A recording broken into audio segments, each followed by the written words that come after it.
তোমাদের পয়সা দিয়ে দেবো। আচ্ছা ঠিক আছে। ওই পয়সা আমি দেবো, আমার ভাই বোন দেবে, আমি দেবো।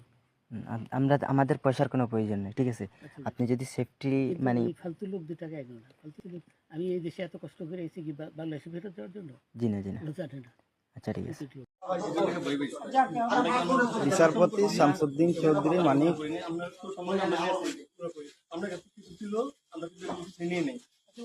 আচ্ছা ঠিক আছে, ওকে। কোনো সমস্যা হলে বলবেন, আপনি কেন পালান? পালানো যাবে না, ঠিক আছে? আপনি যদি পালান কেন? না পালাবো, আমার মেরে ফেলতে কেউ মারবে না। কেউ মারবে না। আপনি বলবেন গাড়ি জনম না, তখন একটা ছিল তো, আমরা তাকে জনম পাসপোর্ট ওই ব্যাগের ভিতরে দেখেন তো আছে কিনা? পাসপোর্ট ওইটা নিয়ে আমি ই করতেছি নাকি?